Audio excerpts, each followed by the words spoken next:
இந்த வீடியோவில் நம்ம எதை பற்றி பார்க்க போகிறோம்னா, தமிழக அரசு பார்த்தீங்கன்னா தற்போது டிஎன்இஜிஏ வெப்சைட் சம்மந்தமாக புதிய அப்டேட் ஒன்று கொடுத்துருக்காங்க. இது சம்மந்தமாக அவங்களோட ட்விட்டர் பேஜில் போஸ்ட் ஒன்று வெளியிட்டிருக்காங்க. இந்த வெப்சைட்டோட டீட்டெயில்ஸ் என்ன என்பதை பற்றியும் இதோடைய பெனிஃபிட்ஸ் என்ன என்பதை பற்றியும் தான் இந்த வீடியோவில் அப்டேட்டில் பார்க்க போகிறோம். இதுதான் பார்த்தீங்கன்னா அவங்க வெளியிட்ட அப்டேட். இதில் என்ன மென்ஷன் பண்ணிருக்காங்கன்னா, நம்பிக்கை இணையம்னு சொல்லி மென்ஷன் பண்ணிவிட்டு டிஎன்இஏ நம்பிக்கை இணையம் எனும் பிளாக் செயின் தொழில்நுட்ப உட்கட்டமைப்பு உருவாக்கியுள்ளது. இது அரசாங்க செயல்முறைகளுக்கும் அரசாங்க தரவுகளுக்குமான உண்மைத்தன்மை மற்றும் நம்பிக்கையின் ஆதாரமாக செயல்படும் சொல்லியிருக்காங்க.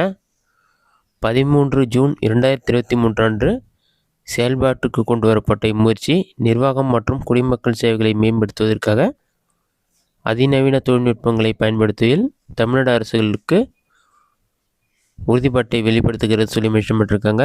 இது மட்டும் இல்லாமல் டிஜிட்டல் நிர்வாகத்தில் ஒரு புதிய அத்தியாயம் சொல்லி மென்ஷன் பண்ணிட்டு அது சம்மந்தமான டீட்டெயில் கொடுத்துருக்காங்க. அதில் என்ன சொல்லியிருக்காங்கன்னா, நம்பிக்கை இணையதளத்தின் உள்கட்டமைப்பின் முதல் கட்டத்தின் ஒரு பகுதியாக கீழ்காணும் பயன்பாடுகளை தமிழ்நாடு மின் ஆளுமை முகமை நிறுவியுள்ளது. 27 வகையான இ-சேவை சான்றிதழ்களை பாதுகாத்தல் மற்றும் சரிபார்த்தல், தமிழ்நாடு மாநில கல்வி சான்றிதழ்கள், மதிப்பெண் பட்டியல்கள், 10ஆம் வகுப்பு, 12ஆம் வகுப்பு, 11ஆம் வகுப்புகள் மற்றும் தமிழ்நாடு மருத்துவக் கல்வி மற்றும் ஆராய்ச்சி இயக்குநரகத்தின் செவிலியர் பார்மசி கல்வி சான்றிதழ்கள், மதிப்பெண் பட்டியல்கள் ஆகியவற்றை பெட்டகம் செயலி மூலம் பாதுகாத்தல், பதிவுத்துறையுடன் இணைந்து நிலப்பதிவு ஆவணங்களை பாதுகாத்தல், இதெல்லாமே இணையதளம் மூலமாக செயல்பாட்டில் இருக்குதா சொல்லியிருக்காங்க.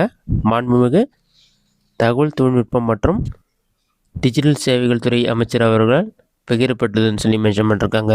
இதுதான் தமிழக அரசின் நம்பிக்கை இணையம் பற்றி வெளியான முக்கியமான அப்டேட். இந்த வீடியோ உங்களுக்கு யூஸ்ஃபுல்லாக கொடுக்குறேன். இந்த வீடியோ பிடிச்சிருந்தா லைக் பண்ணுங்கள். வேறு டவுட் இருந்தால் கமெண்ட்ஸில் கமெண்ட் பண்ணுங்கள்.